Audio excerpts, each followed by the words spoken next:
On our 18th attempt to get married, Miles Corbett stopped the ceremony again because I began my vow a fraction too late.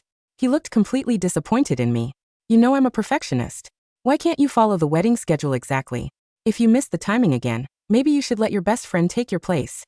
My best friend, Audrey Sloan, was famous for always being perfectly on time, so Miles used her as the standard I was expected to match.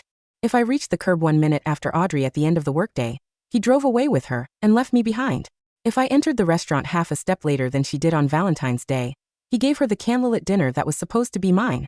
If I reached the airport 20 seconds after her before our annual vacation, he canceled my ticket and traveled with Audrey instead. Even at our wedding, he had stopped the ceremony 17 times and used Audrey to rehearse my role 17 times. To make the 18th attempt succeed, I filled the venue with more than 100 synchronized countdown clocks and practiced every cue for over 200 nights.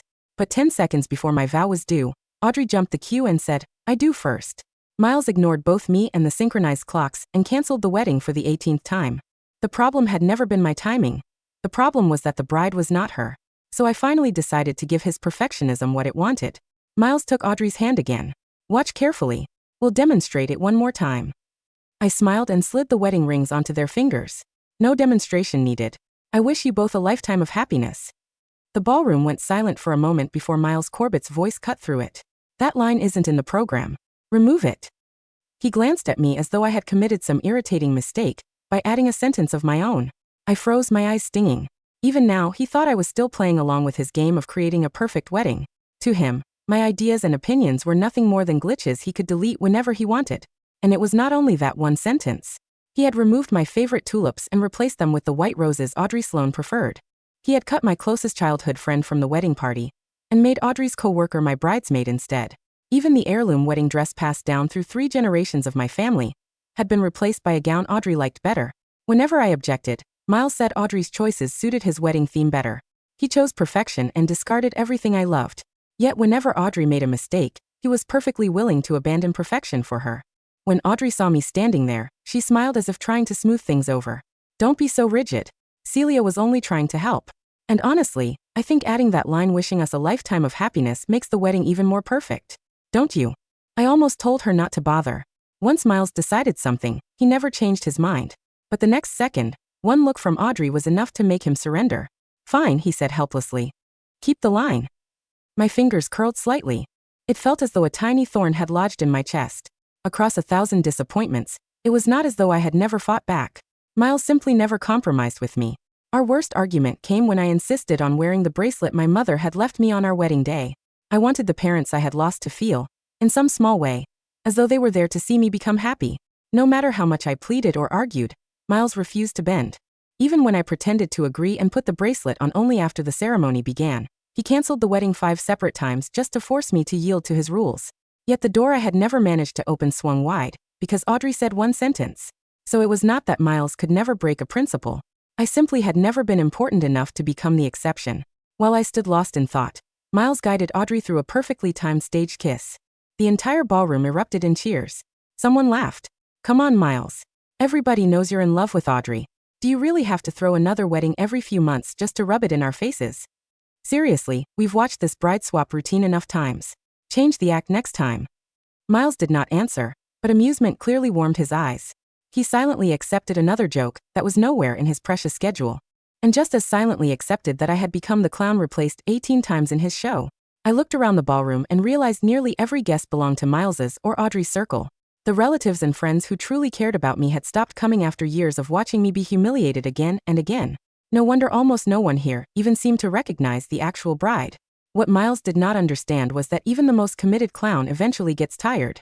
Eventually, she unties the ropes, steps off the stage, and leaves the perfect performance behind. Back in the bridal suite, I took off the wedding gown. The moment I changed into ordinary clothes, I finally felt as though I could breathe again. I was packing my things when Miles and Audrey walked in. Miles looked at me and immediately began his usual lecture. "You left the stage 5 minutes early, and your vow timing was off. That's 5 points off your wedding score. Learn from it. Before the next ceremony, practice another 5 months on your own.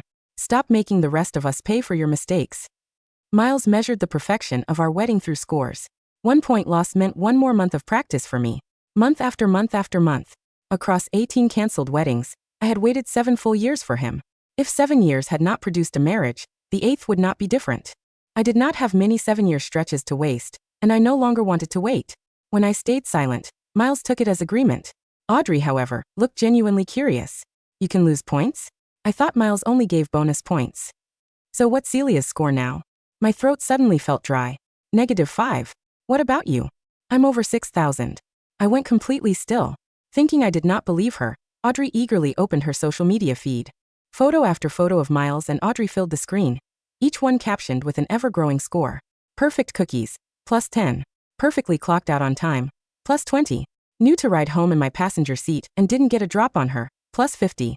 The newest post uploaded 3 minutes earlier read, perfectly cleaned up Celia's wedding disaster, +100.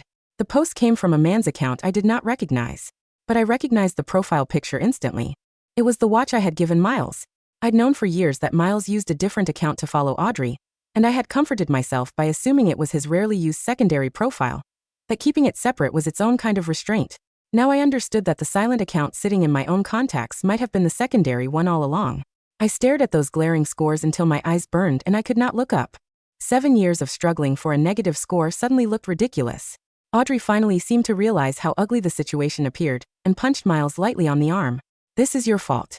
Celia is your fiancée. How can she only have -5? They began bickering over the scores. I quietly took out my phone and messaged Nathan Delaney, one of my biggest clients. Mr. Delaney, is your offer to recruit me to the overseas branch still open? Absolutely. My flight leaves early the day after tomorrow. Want to come with me? I looked up and met Miles's dark eyes. My heart skipped a beat. He only frowned and clicked his tongue. Fine. I'll give you 5 points back, so somebody stops complaining that I'm too demanding. But if you wear that dress again next time, that's another 2 points off. How many times have you worn it now? It's old. You should have thrown it away already. His eyes settled on the corner of the wedding gown showing from my suitcase. My hand tightened around the phone, and I pressed send firmly. See you the day after tomorrow. Then I pulled the gown out. Together with every piece of jewelry and clothing Miles had chosen for his perfect wedding, I dropped it into the trash. You're right. Old things should be thrown away. Miles stared at the pile, uncertainty flashing across his face. Before he could say anything, one of the bridal suite clocks chimed again. I cut him off. It's time for the reception toast. If you wait any longer, you'll miss the schedule. Audrey looked at him expectantly, and Miles turned to leave with her. At the door he paused.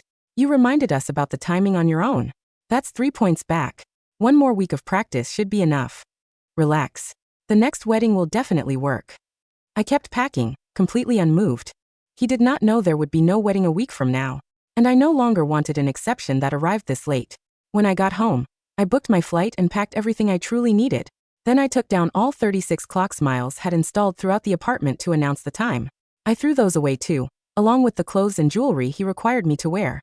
All those things I had put on to satisfy his definition of a perfect girlfriend felt like restraints I would never need again. I zipped my suitcase and let out a long breath. I was about to call Miles and end the relationship when my phone rang. Is this Mr. Corbett? Building 3, Unit 501 at Cedar Ridge Residences. Your hangover food delivery is here, but security won't let us upstairs. Could you come down for it? My stomach tightened as doubt rose inside me. That was the condo Miles and I had bought 7 years earlier as our future marital home. But because of his obsession with perfection, he refused to let either of us live there until the wedding succeeded. So for 7 years we had remained in a rented apartment and promised not to cross that boundary. When I drove there, the condo door had not fully closed. Through the gap, I heard Audrey complain drunkenly. This is all your fault for deducting points from my best friend. You made Celia so mad she left before we even got a photo together. There was a flurry of kicking and movement, and Miles laughed. You little drunk. Fine, fine. It's my fault. I won't deduct points for her forgetting the photo schedule. He caught Audrey's kicking foot and began rubbing it carefully. There was more tenderness in his face than I had seen in 7 years, so he did know how to take care of someone. When I once got drunk and leaned against him, he had thrown me out of the rental apartment. He told me not to act drunk and ordered me to sober up outside before coming back in. It had been 10 degrees below freezing, and the experience frightened me so badly that I never wanted to get drunk again. Now he had broken his own boundary and brought a drunken Audrey into the home that was supposed to belong to us after marriage. He let her make a mess of the place. I pushed the door open, and Miles looked toward me. Panic flashed through his eyes, then turned to irritation when he saw the delivery bag in my hand. Perfect girlfriend rule 3. Respect privacy boundaries before marriage. Looking at someone else's delivery without permission costs 10 points. No explanation. Only blame. The whole thing suddenly felt absurd, and exhaustion settled over me. When two people are never on the same wavelength, every conversation eventually turns into noise. Miles, we're breaking. Before I could finish, Audrey stumbled toward me. Don't deduct Celia's points. She bumped past Miles and clung tightly to my hand. Bestie, you didn't take a picture with me today. Are you mad at me? I didn't mean to steal your wedding. I'll give the ring back. Let's make up. She pulled off the wedding ring but could not line it up with my finger. The smell of alcohol washed over me, and I tried impatiently to free my hand. A sharp pain suddenly pierced my fingertip. Miles shoved me away and grabbed Audrey's finger. He looked at me as though I had done something monstrous. Celia Monroe, what is wrong with you? My own cry of pain caught in my throat. He kicked the blood-stained ring away, settled Audrey on the couch, and opened the first aid kit. The blood had come from my hand, and could have been wiped away easily.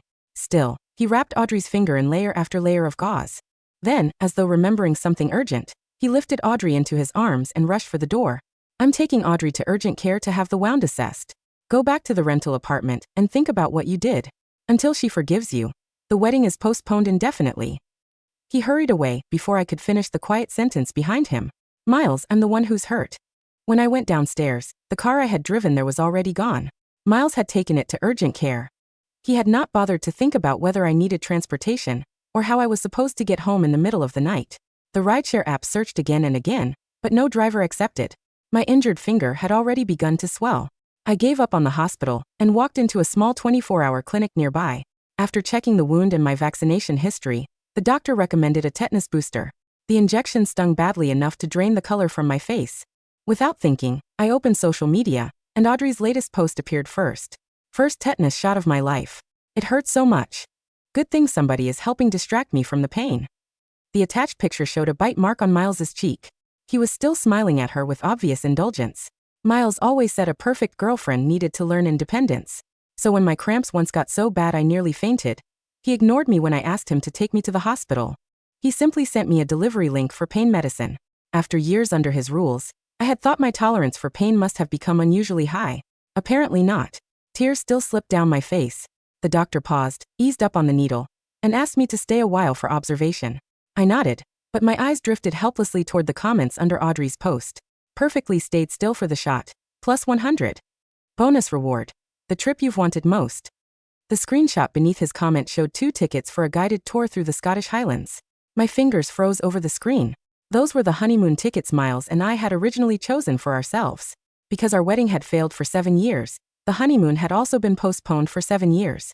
Miles always said that if the tickets expired he would buy new ones, but the order of things could not be broken. No one, he said, should let private emotion ruin the structure of a perfect marriage. Yet now he had turned our honeymoon into a reward for another woman. Could second-hand happiness still be perfect? I did not know. I wiped away my tears and replied beneath the post. Have a good trip. We're breaking up. I only knew I did not want a second-hand honeymoon. And I did not want a second-hand man either.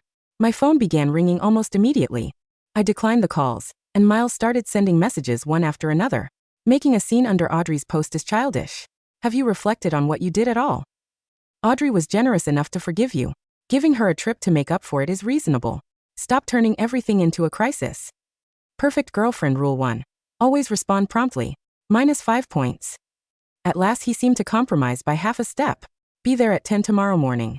If you're on time, we'll let you come with us. I ignored his assumption, blocked both him and Audrey, and deleted them from my contacts. Then I opened Nathan's message. The flight was moved up. We leave tomorrow morning. I replied. Okay.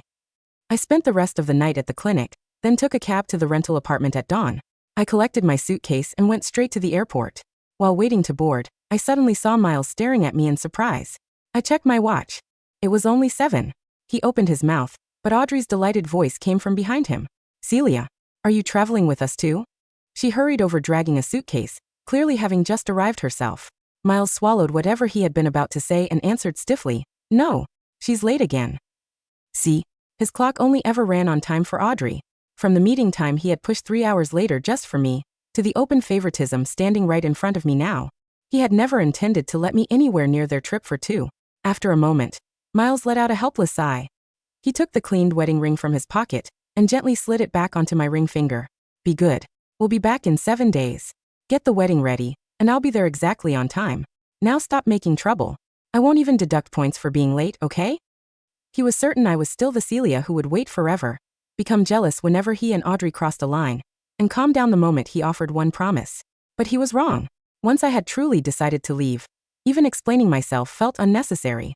I watched the two of them walk away, pulled off the ring, dropped it into a trash bin, and headed toward a different gate, toward a future without him. 7 days later, Miles landed and went straight from the airport to the wedding venue, arriving at the exact scheduled minute. The moment he stepped inside, he stopped. The ballroom was empty. There was no wedding and not a single guest. Unease tightened in his chest. He caught the venue manager, Gwen Holloway, by the arm. "Isn't Celia's wedding supposed to be here today? Where is everyone?" Gwen looked genuinely confused. "Ms. Monroe? She canceled every future wedding reservation a week ago. I heard she moved overseas." The silence in the grand ballroom of the St. Regis was different from the silence Miles Corbett was used to commanding. Usually when he raised a hand to pause a rehearsal, 40 vendors, 6 coordinators, and 24 attendants would freeze in place, waiting for his stopwatch to click. The room would hold its breath while he aligned a floral arch by 3 millimeters or corrected the cadence of the string quartet. Now, the only sound was the distant hum of the industrial air conditioning and the rhythmic squeak of a janitor's buffer 2 halls over. "What do you mean moved overseas?" Miles's voice did not rise. It flattened into that low, dangerous tone he reserved for contractors who missed delivery deadlines. "Ms. Monroe is my fiancée. Her personal calendar is synchronized with mine down to the quarter hour. She does not take flights without an entry in the master schedule." Gwen Holloway, the venue's senior director, did not look intimidated. Over the past 4 years, she had watched this man turn 18 separate wedding receptions into public humiliations for the same woman. She pulled an iPad from her leather portfolio, swiped through 2 screens, and turned the glass toward him. "Here is the electronic release, Mr. Corbett. Timestamped last Monday, 8:14 a.m. The cancellation penalty of $35,000 was settled from her personal account, not the joint escrow." She signed the indemnity waiver and requested that all correspondence regarding future bookings be permanently closed. Gwen paused, her gaze drifting over Miles's impeccably tailored morning coat and the white rose boutonniere pinned to his lapel with surgical precision. "She also left a physical delivery for you at the front desk. We were instructed to hand it over only if you arrived today." Miles did not take the iPad. His hand dropped to his side, his fingers brushing against the velvet box in his pocket, the one containing the newly cleaned engagement ring he had slipped onto Celia's finger at the airport gate 7 days ago. "Give it to me," he said. Gwen signaled the concierge, who brought over a heavy cardboard storage carton. Miles recognized the box. It was the fireproof document chest they had bought during their 3rd year together to store their international travel visas and the architectural blueprints for the Cedar Ridge condo. He unlatched the bronze clasp and pulled open the lid. Inside lay 3 neatly stacked layers of his own life. On top rested every keycard, fob, and physical brass key to the rental apartment, the Cedar Ridge property, his family's lakeside cabin, and his office suites. Beneath the keys were the 36 digital countdown clocks he had mounted across their living space, their LED displays dark, their backup lithium batteries removed and set into small plastic envelopes. And at the very bottom, folded with sharp, military corners, was the handwritten copy of the Corbett-Monroe Partnership Operating Manual, a 60-page binder of protocols, schedules, chore allocations, and the disciplinary score sheets he had maintained since their 24th birthdays. Across the first page, written in Celia's neat, flowing cursive with a black fountain pen, was a single line. "Your ledger is balanced. The balance is 0. Miles." The click of 4-inch heels echoed across the marble threshold. Audrey Sloan walked in wearing a powder blue cashmere coat and carrying 2 paper cups from the artisan roaster down the avenue. Her hair was styled in the loose waves Miles had once mentioned looked presentable for high noon functions. "Did the florist mix up the call time again?" Audrey asked, offering him a bright, sympathetic smile as she stepped into the cavernous room. "I told you we should have used the vendor from the Highlands trip." Celia probably got overwhelmed by the seating chart. You know how flustered she gets when there are more than 5 variables. Miles did not answer. He stared at the dark screens of the 36 clocks in the box. For 7 years, those clocks had beeped in unison every morning at 6:15 a.m. to signal the start of their day. They were silent now. "Call her," Miles commanded, his voice tight. Audrey blinked, her smile faltering for a fraction of a second. "What?" "Call her phone. My number is encountering a network routing error." Audrey pulled out her rose gold phone, tapped the screen, and put it on speaker. A flat, automated operator voice filled the empty ballroom. "The subscriber you are trying to reach has disconnected this line. No forwarding information is available." Audrey lowered the phone, her eyes darting between Miles's pale face and the Open box of keys on the floor.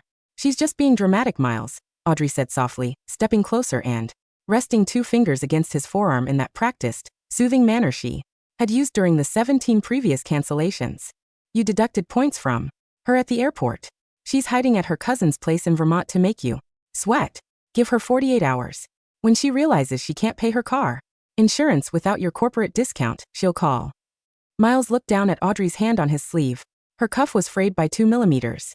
Her watch was set 3 minutes fast, a habit she claimed helped her stay ahead of schedule, but which he had always privately considered an inexact, vulgar trick. She didn't go to Vermont, Miles said, his voice dropping into an icy register that made Audrey pull her fingers back. Celia does not have family in Vermont. Her only cousin died 4 years ago in Chicago. I handled the estate probate. He turned on his heel, leaving the box on the ballroom floor, and walked toward the glass doors without looking back. Miles, where are you going? Audrey called after him, hurrying to keep pace. We have the dinner reservation at Le Bernardin at 7. The table is non refundable. The rental apartment, Miles said. She left something behind. She always leaves something behind. She had left nothing. When Miles pushed open the door to the high-rise rental on 14th Street, the stale, neutral odor of commercial cleaning solution rushed out to meet him. The hardwood floors had been scrubbed and sealed. The walls, once lined with corkboards tracking their quarterly goals and wedding rehearsals, had been patched and painted over with standard landlord white. In the master bedroom, the walk-in closet was divided into 2 distinct halves. His side remained untouched. 35 bespoke charcoal and navy suits hung in protective garment bags, arranged by color density and seasonal fabric weight. His shoes sat on cedar trees, aligned precisely 2 inches from the baseboard. Celia's side was an empty row of bare wooden hangers. Not a single hairpin. Not an old receipt. Not even the lavender sachet she used to tuck into her knitwear drawers. Miles walked into the kitchen. On the granite island, where she used to set his morning espresso and a small porcelain dish with his daily vitamins at precisely 6:45 a.m., sat a manila envelope addressed to his corporate legal counsel. Inside were 3 documents. 1. A quitclaim deed surrendering every percentage of her equity in the Cedar Ridge condo back to the Corbett family trust, signed, notarized, and sealed. 2. A formal resignation letter from the Monroe Corbett Design Consultancy, transferring all client files and intellectual property rights to the junior partners without claiming severance. 3. A certified bank draft for $142,500, the exact total of the living stipends, shared utility contributions, and holiday expenses Miles had logged against her in his master ledger over the past 7 years, calculated down to the last cent of interest. Miles's hands began to tremble. The ledger was supposed to be a tool of optimization. It was a structural framework designed to eliminate friction and build the ultimate, efficient domestic partnership.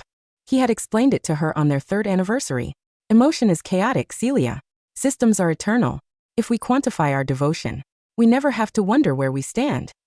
She had looked at him that night with those wide, clear hazel eyes, her fingers tracing the leather spine of the notebook, and asked, "And what happens when someone reaches 0 miles?" He had laughed then, assuming the question was hypothetical. Nobody reaches 0 if they follow the program. Now the check sat on the counter. She had not reached 0. She had paid off the ledger like a bad commercial debt, closed the account, and walked out of the building. "See? I told you she was being spiteful." Audrey's voice broke the stillness as she wandered through the empty kitchen, running a finger along the clean edge of the stove. "She's trying to punish you by acting like a martyr who returns living expenses from 5 years ago? It's completely passive-aggressive." Audrey set her designer handbag onto the kitchen island, right on top of the legal documents, and let out an exaggerated sigh. "Well, since she gave up her half of Cedar Ridge, we don't have to wait for the next lease cycle to move in. My apartment on 8th has that terrible radiator leak. Anyway, we can move my things into the master suite this weekend." Miles turned his head slowly. The late afternoon sun was cutting through the blinds, casting long, cage-like shadows across the kitchen island. He looked at Audrey. For 7 years, Audrey had been the standard. She was the one who arrived at the restaurant 5 minutes before the reservation, the one who never argued about menu selections, the one who laughed at his spreadsheets and told him his obsession with order was brilliant and masculine. Whenever Celia was 5 minutes late because her client had an emergency, Audrey was already sitting in the passenger seat of his car, her seatbelt buckled, her phone tucked away, looking up at him with bright, unquestioning admiration. "If you miss the timing again, maybe you should let your best friend take your place." He had said those words 17 times. He had used them like a whip to keep Celia moving along the track he had laid down for her life. Get your bag off the papers, Miles said. Audrey blinked, her smile freezing. What? Your bag, Miles repeated, his voice dropping into a register so quiet it sounded like dry leaves scraping over stone. It's sitting on legal correspondence. It's unhygienic, and it's disorderly. Remove it. Audrey let out a nervous, fluttering laugh and picked up her purse. Miles.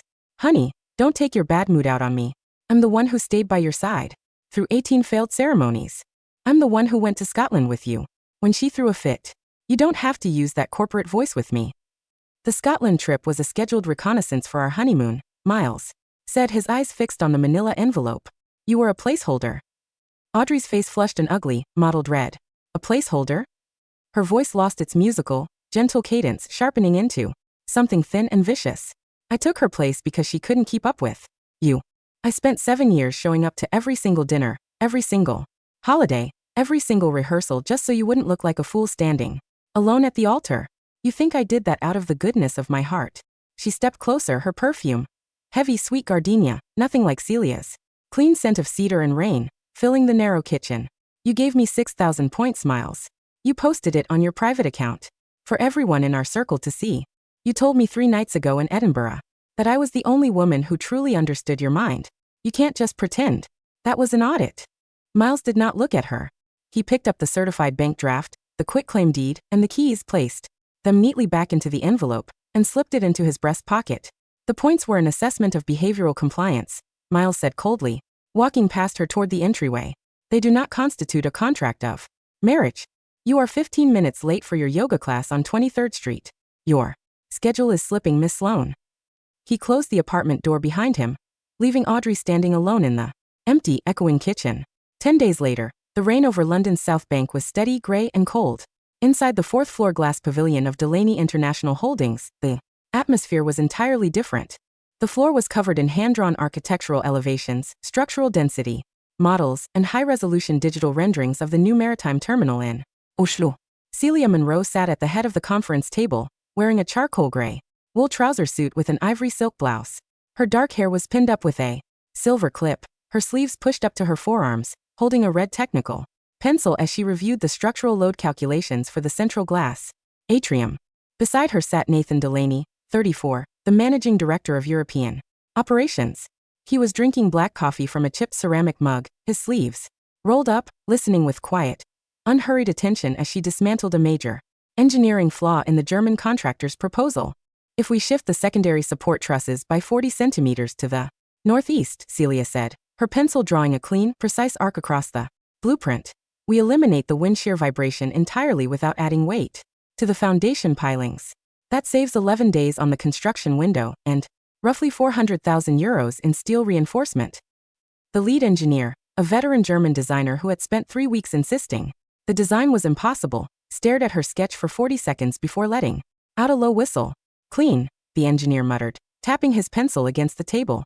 Extremely clean. Why didn't our team see that load distribution 3 months ago? Because your team was trying to force the material into a rigid grid instead of letting the natural wind vectors carry the tension, Celia replied with a faint, effortless smile. She did not check her watch.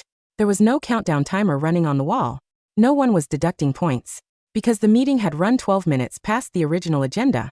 When the room cleared at 6:30 p.m., Nathan leaned back in his leather chair, watching her roll the blueprints into protective cardboard tubes. You haven't looked at the clock once today, Nathan noted, his voice warm with dry amusement. Celia paused, her fingers smoothing down the tape on the tube.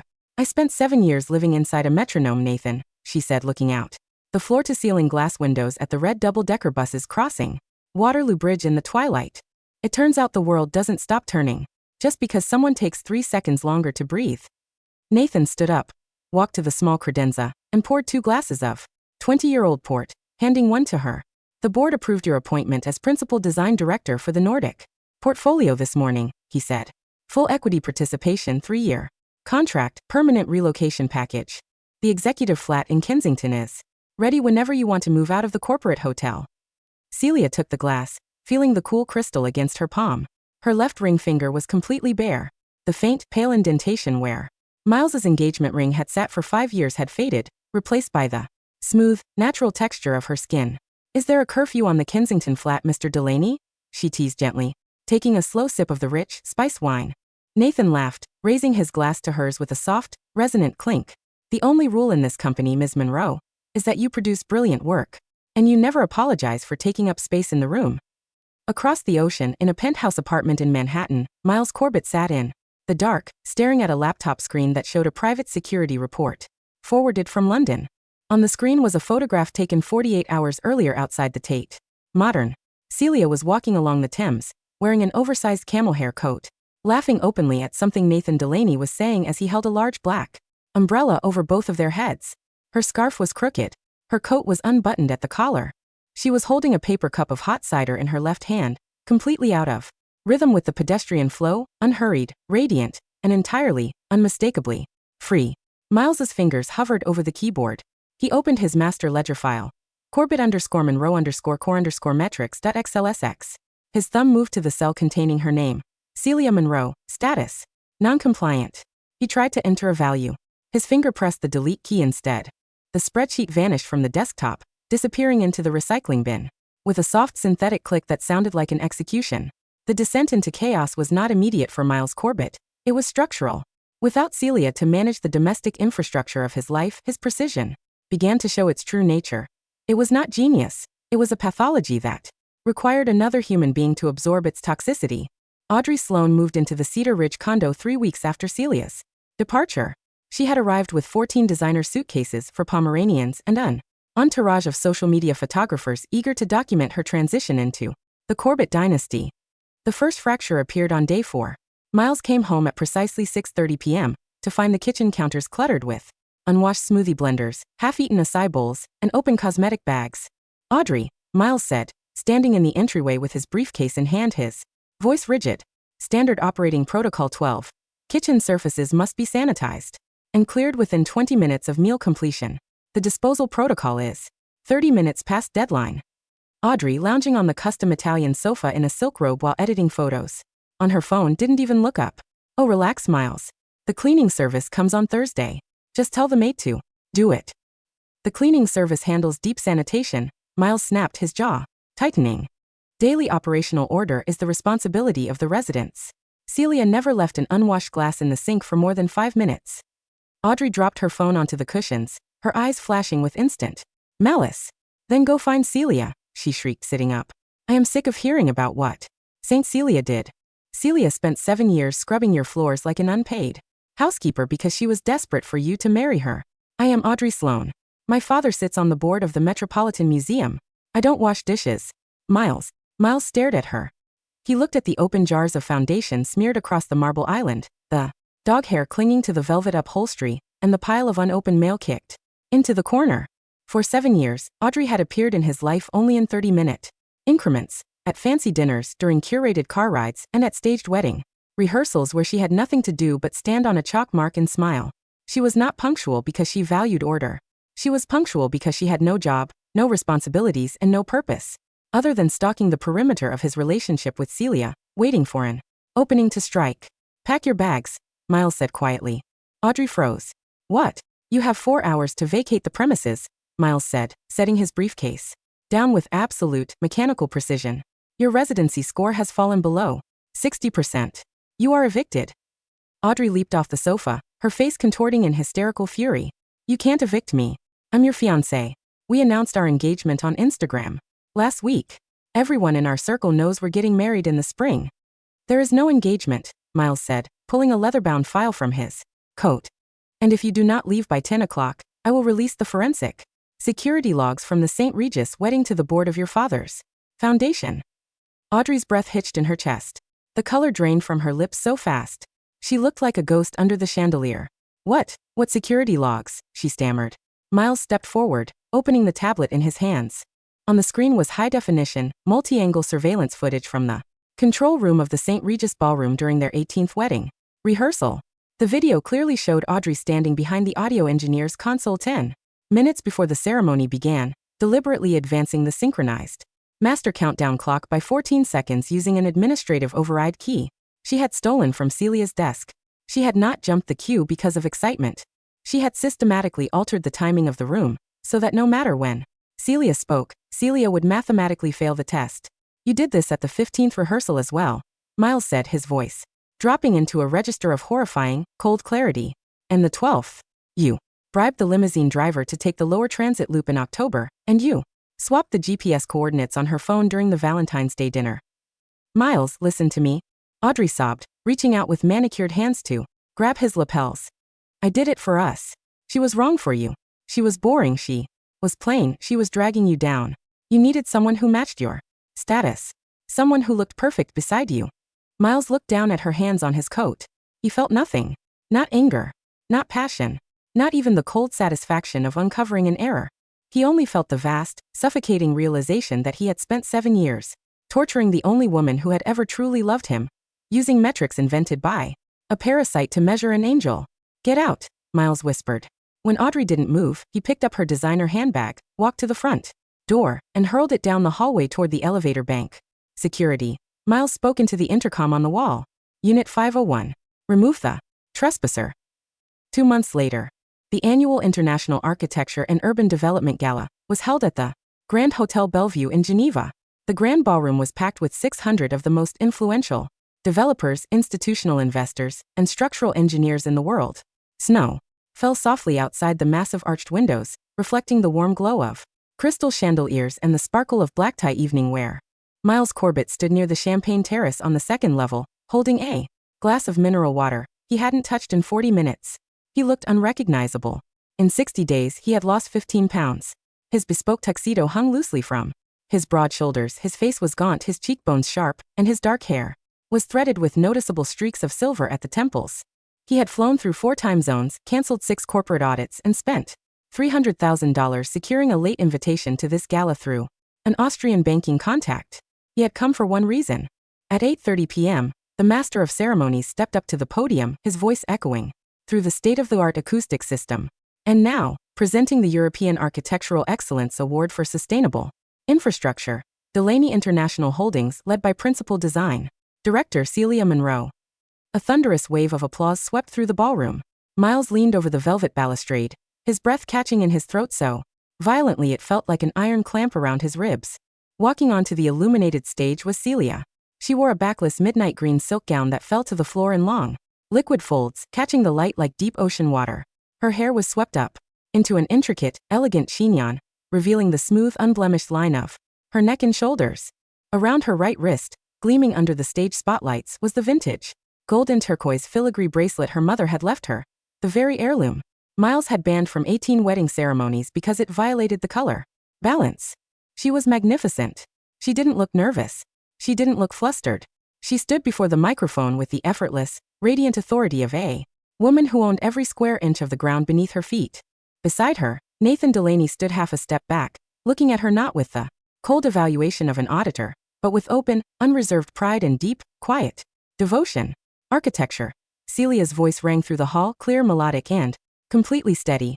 Is not the art of imposing rigid geometry upon the earth. It is the art of listening to the wind, the stone, and the human heart, and building a space where life can unfold without fear of the clock. The room erupted into another standing ovation. Miles stumbled down the side staircase, pushing past Swiss bankers and German diplomats, heedless of the drinks he knocked over or the protests of the security staff. Celia, he choked out, his voice raw and ragged. He reached the edge of the VIP reception area just as she stepped off the stage, surrounded by European journalists and department heads. Celia, look at me. The crowd parted slightly at the sound of his desperate, unhinged shout. Celia paused. She turned around slowly, her green silk gown rustling softly against the carpet. Her eyes met his. Miles stopped 3 paces away. His hands were shaking so violently he had to ball them into fists inside his tuxedo pockets. Celia, he whispered, taking a staggering step forward, his voice cracking into raw, bleeding pieces. I found the footage. I know about Audrey. I threw her out. I canceled the accounts. I deleted the ledger. He reached into his breast pocket and pulled out a velvet box. He didn't open it. He fell to one knee right there on the polished parquet floor in front of 60 international journalists, 3 camera crews, and the entire board of Delaney International. I don't care about the timing. Miles sobbed openly, tears cutting clean paths through the exhaustion on his pale, hollow face. Take the vow whenever you want. Wear your mother's bracelet. Wear whatever dress you choose. We can get married in a barn, in a field, in the rain. I'll never look at a clock again. Celia. Just come home. Please. God, please come home. The entire ballroom fell into a stunned, breathless silence. Nathan Delaney took half a step forward, his jaw setting into a hard, protective line, but Celia gently raised her left hand, signaling him to stay back. She looked down at the man kneeling at her feet. She looked at his trembling hands, the silver in his hair, the expensive suit, wrinkled from travel, and the tears soaking into the silk lapels of his coat. She remembered the freezing night on the sidewalk when he had locked her out of their apartment because she was acting drunk. She remembered the 17 rehearsals where she had stood in an empty bridal suite, crying into a mirror, wondering what was so fundamentally broken about her soul that she could never earn his approval. She remembered the hundreds of countdown clocks, the score sheets, the deductions, and the 7 years of her youth she had poured into an empty, bottomless well. And she realized, with absolute, crystalline clarity, that she felt nothing. No anger, no vengeance, not even the petty satisfaction of seeing him broken in the dirt. There was only a vast, clean, tranquil stillness. Miles, Celia said softly. Miles looked up, his bloodshot eyes widening with a sudden, desperate flare of hope. Yes, Celia? I'm here. I'm listening. You're making a scene, she said, her voice smooth, polite, and completely devoid of heat. And you're blocking the catering corridor. Miles froze. The word struck him harder than any slap or curse ever could. Celia, don't do this. He whispered, his breath hitching. You loved me for 7 years. I loved an idea, Miles, Celia said, looking straight through him as if he were made of glass. I loved the boy who promised me an ordinary life when we were 21. But that boy died the day you decided that a human being was just a collection of metrics to be optimized. She adjusted the gold bracelet on her right wrist, turning slightly toward Nathan. Stand up, Mr. Corbett, Celia added, her tone carrying the final unyielding weight of an iron vault closing. Have some dignity. The performance ended 2 months ago, and there are no points left to award. She did not wait for his answer. She turned on her heel, looped her arm comfortably through Nathan Delaney's, and walked toward the private dining salon, her green silk gown sweeping gracefully over the marble threshold. Miles remained on his knees in the middle of the floor. The photographers didn't even bother taking pictures. They simply looked at him with mild, embarrassed pity and turned their lenses back toward the stage. He stayed there until the hotel staff gently, firmly took him by the elbows and guided him out into the freezing Geneva night. 1 year later, the summer sun over the Scottish Highlands was brilliant, warm, and endless. On a rolling green hillside overlooking Loch Ness, where the wild heather bloomed in vast sweeps of purple and gold, a small stone cottage stood with its wooden shutters thrown wide to the morning breeze. There were no clocks in the cottage. On the terrace overlooking the water, a long wooden table was set with local cheeses, fresh sourdough bread, wild berry tarts, and 3 bottles of dry white wine. Celia sat on the stone bench, wearing a white linen sundress, her bare feet tucked under her, sketching the outline of a new boathouse on a heavy pad of watercolor paper. The sound of footsteps on the gravel path made her look up. Nathan walked up the terrace steps, carrying 2 fresh cups of black tea and a small basket of warm oatcakes from the village bakery. He wore a faded flannel shirt with the sleeves pushed up, his hair ruffled by the mountain wind, looking relaxed, tan, and completely at home. He set the tea down on the stone table, leaned over the back of the bench, and kissed the crown of her head. The ferry captain called. Nathan said with a low chuckle. He said the supply barge is running 45 minutes late because a family of seals blocked the channel near the southern loch. Celia looked at her drawing, then looked out over the deep, glittering blue water of the loch. 45 minutes? She asked, a slow, radiant smile spreading across her lips. At least, Nathan smiled back, pulling up a wooden chair beside her. Should we file a formal protest with the Maritime Board? Celia laughed, a bright, clear, ringing sound that carried across the heather and vanished into the boundless blue sky. Let the seals have the channel, Nathan, she said, taking a warm sip of her tea, letting the sunlight wash over her face. We have all the time in the world. 6,000 miles away, in a dark, silent condo at Cedar Ridge, a man sat alone at an empty dining table. Around him, 36 synchronized clocks clicked softly in the shadows there, glowing red digits counting down to a second that would never arrive, measuring the infinite, empty perfection of a life where no one was left to be late.